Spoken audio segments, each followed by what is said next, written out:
হইলো? দেহং ক আগত উত্তর। আমরা খাদ্য খাই পেট ভরার নিগা আর হাগবার নিগা। একটানা বাকি রাখলো, বমি করার কথা তো কলু না। আমার তো গ্যাস ট্যাস নাইকা, পেট ভালো, বমি হয় না। গাও এরম খিসমিসে না, মনে হয় মুখের ভিতরে হাত ঢুকি দিয়ে কলজে বের করি আনং। আরে এই চান্দের বেটা তুই কত, কোন প্রাণীটা 24 ঘন্টা ঘুমায় না? মোর মতে তো একটাই প্রাণী আছে, ওটা হল গার্লফ্রেন্ডের মাও। শালা গার্লফ্রেন্ডের জেলায় ফোন করবো, সেলাই করে মাও বগলত আছে। রাতের 12টা নাই, 1টা নাই, 3টে নাই, জেলায় ফোন করং, ওর মাও বলে চেতন থাকে। মনে হয় মাথা নিয়ে যায় ওয়ালত ঢিকেন। না স্যার, দুকু পাবেন, মাথা ফাটি যাবে। এই হারামজাদা মর নহয় রে তোর।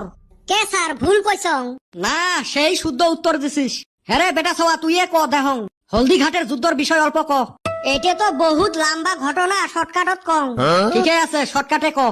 এটা আজকের থাকি বহু বছর আগের ঘটনা। মোর দাদা একদিন হাটের মধ্যে হলদি বেচাবের যাবে লাগছিল।